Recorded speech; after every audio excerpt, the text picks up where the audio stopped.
Guessing you don't have a fancy intro or anything. And we're live. I do not have a fancy intro. The first question of this chat is from Joe. We got 20 minutes. We got a lot to talk about. I have two wonderful people here. We're going to talk about healthy writing habits for your mind and for your body because we're not, I'm not a spring chicken. Y'all aren't spring chickens. We got to take care of ourselves so that we can do the thing. I have with me the wonderful Heidi Angell, the double L Heidi Angell, and my wonderful brother from another mother, Mr. Joe Compton, who comes from Go Indie Now. I met Heidi and most of my best friends from the writer world, thanks to my wonderful brother from another mother. We're here to talk about all things health. So take turns. Who wants to do the intro of who you are, what you do, Please, and where you're Heidi, from? go first. Please, Heidi. Oh, okay, I'll start. So my name is Heidi Angell with a double L, just like JD said, because I'm not that kind of angel. And I have been in the publishing industry since 2006. I have been indie publishing since 2011. And I am the author of 13 books across multiple genres. I've also created 6 courses around the customer revenue journey, focusing on authors and other entrepreneurs. And I'm Thrilled Joe. to be here. And I'm Joe Compton. I started my journey in 2000, where I was going for the traditional route, and it was a nightmare, a story for another day.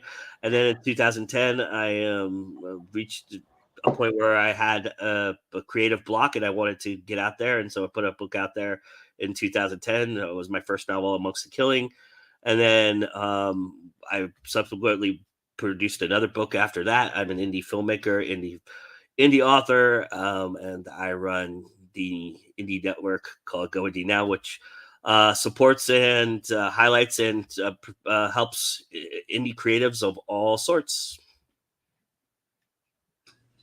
Wonderful. So I invited both of you because I'm very fond of you. You guys are good friends. You're people that I respect, I appreciate, and I admire for different reasons. You all keep on keeping on, and sometimes people need to know how other people keep on keeping on. So when it comes to healthy writing tips, there's body and there's mind. There's that duality. People focus on one more than the other, and dude, stuff happens. Life happens. Lower backs happen. Um, so we're going to focus on each of those. It's probably going to be more precise information for each one. Let's start with the body. So challenges we've had and how we've responded to it.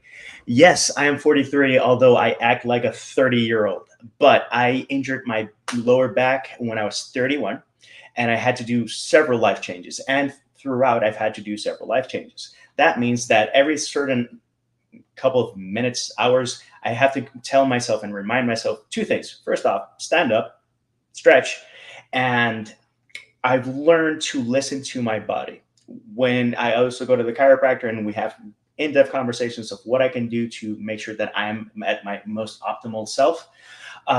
When I see the tension and then I see how I'm writing, so I'm writing like this, like a gargoyle, and it's just being mindful of that and just straightening up. That's some of what I do. Before I keep on going on my spiel, what are some challenges physically that you guys have met and how have you dealt with them? So I also have back issues. I have degenerative disc disease and spinal stenosis. I developed that after many, many years of being morbidly obese. And it got to the point where even though I was eating healthy and exercising and working out, the damage to my back was so severe that my doctor referred me for bariatric surgery because if I continued with my weight, I was going to have serious issues. And so the last year I have been on a huge fitness journey. I've lost 168 pounds, which is crazy. I have a new job as a fitness coach, and I make sure that that forces me to work out consistently. I work out 5 days a week. Sometimes I'm working my job and sometimes I'm attending somebody else's class. But it keeps me on that schedule to make sure that I take care of my physical health. I also have an under desk elliptical. I have a standing desk, and I also have bands and weights that I keep at my desk. I have a timer that goes off every hour to remind me to move. Drives my husband nuts on the days that I'm not at work because it's gone. He's like, it must be 11 o'clock. It must be 1 o'clock. He knows the time because my alarmers keep going off, but it's worth it because I have ADHD. I have a tendency to forget what else is going on around me. I get so in the zone when I'm doing my thing. And if I do that, it's not taking care of me. So I have to force those reminders to take care of me. Awesome. How about you, Joe? So I was actually telling Heidi about this earlier. I've had aches in my Achilles for a long time. Because I walk a lot and I do a lot of exercise. So I always thought I was just overexerting myself. It turns out that it's a genetic condition where one leg is longer than the other. And so I've had to wear lifts to kind of correct that because I'm not going to spend 6 months not doing anything, which is what the other solution would be is, to rip my Achilles and let it reform on its own, which, yeah, that doesn't sound very fun. So I'm not going to do that. So, but also if you can't tell by the shaking of the camera, I'm a fidgeter. I fidget quite a bit. And so I always have to remind myself something that I do that I've put into practice with, trying to find myself because, we'll get into later why I'm trying to find myself. But part of the reason, part of the ritual of finding yourself, I learned how to do proper breathing and deep breathing. And so breathing exercises, I will stop and when I feel like I reached a nice point of when I've gotten everything out, I'll take a moment, close my eyes, breathe deeply through my nose and out through my mouth. I would demonstrate right now, but because I'm all stuffed up, I'm not going to. That would not sound very good. It would sound very bad. So I'm not going to demonstrate it, but that's what I end up doing. And I do that for about 2 to 3 minutes every day. And I do it about 20 times a day. So that's something that I've put into practice physically that has helped me and calms my mind. It settles me down and keeps my spirit going. So a lot of people don't realize the importance. First off, that we don't know how to breathe. Yes, we do it out of reflex, but we don't properly breathe. And if you do proper breathing exercises, it can have, apart from relaxing you and helping you, unlock the stress, etc. It can even help with digestion. It's very drastic, the positive benefits that it can have, especially if you're mindful of it. A lot of people, they're just breathing because it's natural. It's your body knows how to do it. They don't. So it really doesn't. Yeah. I recently started sharing an office again and was made aware of the fact that apparently I gasp because I stopped breathing. And I don't realize that I've stopped breathing. And all of a sudden I'll just be like, and my husband's like, are you okay? Are you stressed? What happened? I'm like, nothing. I just apparently forgot to breathe and my body realized I needed more oxygen. Something that I do when I'm super tense, and this happens often because they treat advertising like DEFCON 3. I will hold my breath and just continue and suddenly realize that I've been holding my breath for almost a minute while I focus. And yes, I get stuff done, but you see my BP spiking and it's like, other stuff that I've modified is that although I do try a bunch of garbage, I do have healthy snacks. I do drink a lot of water. I do drink a lot of tea.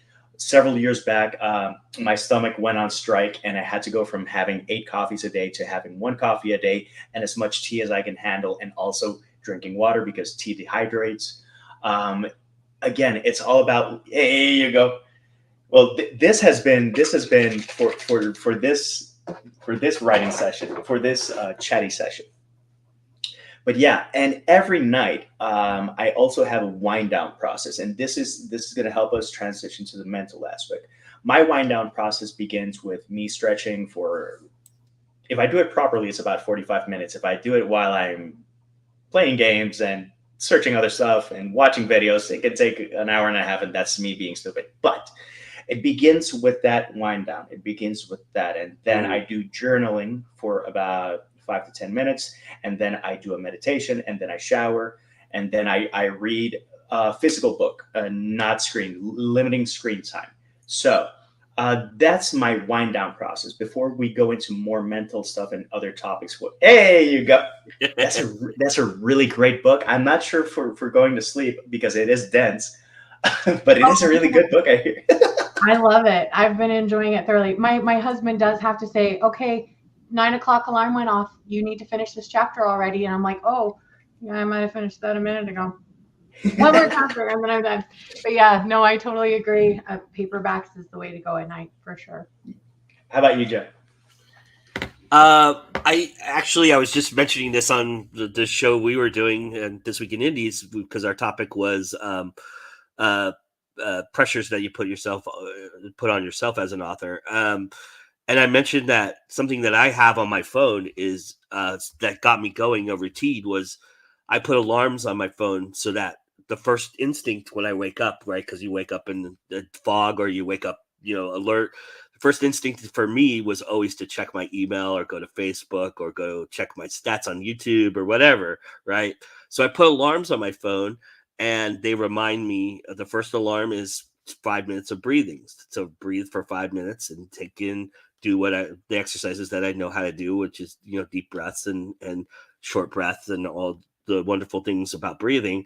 And then the next alarm is shortly 5 minutes thereafter is a meditation that I do every morning for 10 minutes. And that is in complete silence. I lay down, close my eyes, and do a meditation for 10 minutes. I do that every single day, like clockwork. I no longer need the alarms, though they're still there.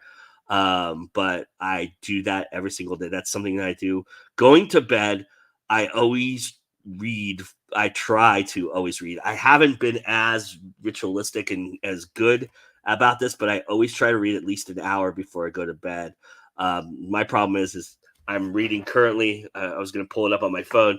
Beyond Human, everybody. That's what I'm currently reading. Yes, there you go, right there. That is what I'm reading on my Kindle. And so the problem is that I want to turn the page and read the next chapter and the next page, and I've been dealing with that struggle. So sorry, not sorry. Yeah, exactly. So, but that's kind of what I've always tried to do. Those are the few things I do, and I've realized over time that email and Facebook and everything else can wait. It's not going anywhere, and fortunately, it's not going anywhere. And it's only going to get worse throughout the day, so I might as well just take it all in at one time and deal with that at the time I decide to deal with it. But yeah, for me, mental health is super important. I've learned that over the years. So yeah, and just the mental aspect, we could talk about this for an hour. So I'm going to try to be succinct. I suck at this. Okay. Someone asked something a bit before. I'm going to look for that question soon. But mental aspects when you're a writer, frustration, self-doubt, those are two of the most common, and burnout. Those are, I've done all these three. I got a PhD on this. Frustration. What frustrates you? You have to find out why it frustrates you, and you have to give yourself grace. We suck at giving ourselves grace or seeing the positive things that we do. A lot of people focus on, I didn't do this or that or that or that, and you do a long list. Put the same zest to showing what you did right. Self-doubt happens. How do I cope with that? I get to the next project, because if my mind is focused on something and I'm doing something, I can't worry about something that it's not worth worrying about.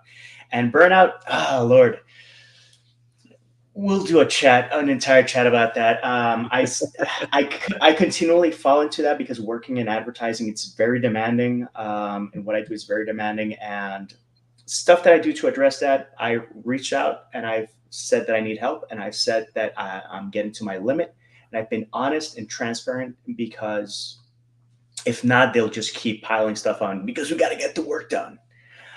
For frustration, self-doubt, and burnout, any thoughts?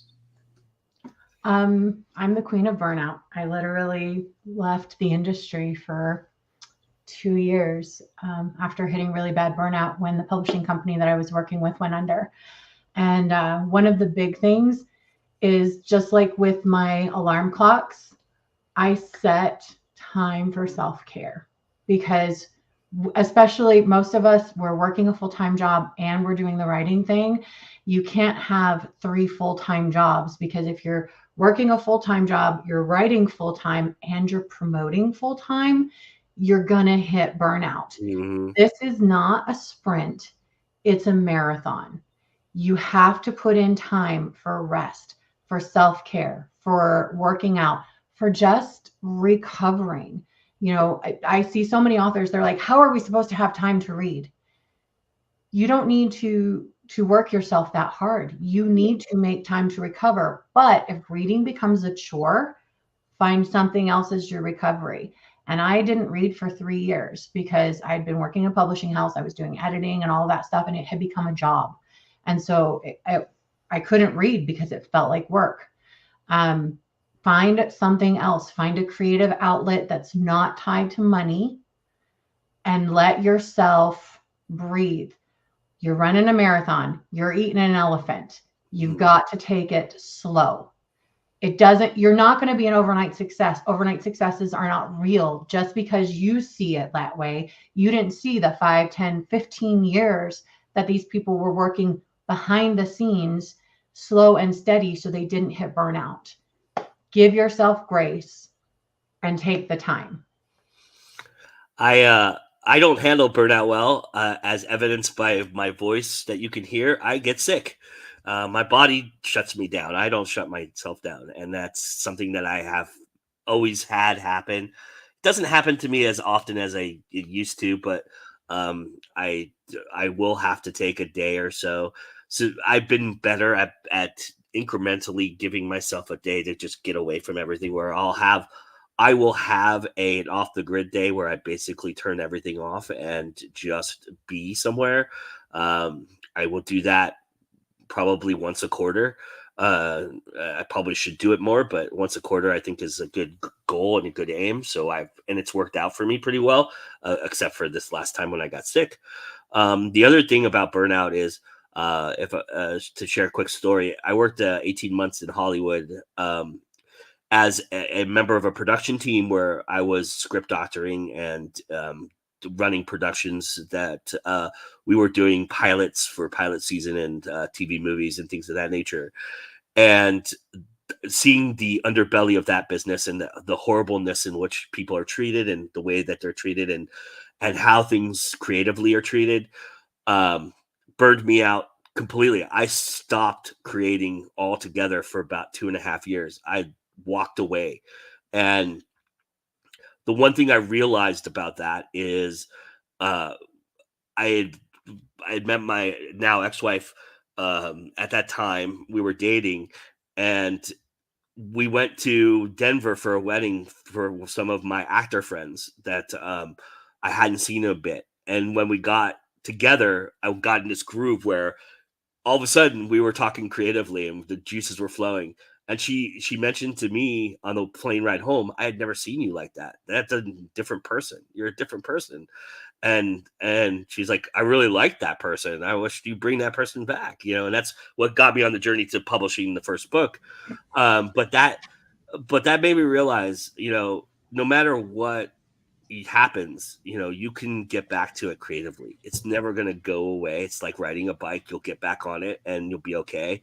It may take a while and you just have to deal with that, but you can find it again, and it may come in increments and it may come slowly, and that might be the way it should come. That might be the way it should be. And so, but creativity, once you have it, it's very hard to ever lose it. So. Very, very true. We have to wind down because the 20 minutes are up. I told you that we could go for a full hour. Wow. And as for, this is a question, you know what? I'll do a follow-up either live or video with Joe and Heidi, and we can tackle this, or we'll do it some creative way. Regardless, finding your tribe. I was talking to Heidi and Joe. One last tip from me: if seeing someone's feet triggers you and bums you the hell out, block them, unfollow them, mute them, do whatever you have. I did that last night because I was seeing that some people just don't care about me. Why am I invested in that fire? These two feed the right fires, and they're part of the community. By the way, small reminder: get merch from the AuthorTube Writing Conference. But Joe, Heidi, quickly tell people where they can find you. You can find me at HeidiAngell.com with 2 L's. All of my social media is there, but honestly, I have put social media on the back burner. So find me at HeidiAngell.com. You can find me at GoIndie now, most everywhere. If not, it's the only thing that's different is my Twitter, which is JoeDream73. But otherwise, GoIndie now, and you're welcome to friend me on Facebook. I don't. If you're creative, I always welcome new creatives to my feed. So, and his handle is Joe Dream because he's so dreamy. My name is JD Estrada. I'm your friendly, furry neighborhood Puerto Rican indie author. Look for JD Estrada Writer. If I'm on the platform, that's going to be the handle. If not, ask around and you'll find me. The crazy Puerto Rican that does weird things with a banana. That'll give you some interesting results. Anyways, thank you to my wonderful mods, Maggie Ward and Esther Maria Andujar. You guys were awesome. Thank you, Joe. Thank you, Heidi. Thank you for everyone who tuned in, and keep on watching because there's more wonderfulness to enjoy from the AuthorTube conference. And remember, it's always time to go in and out. Cheers. Bye. Answer.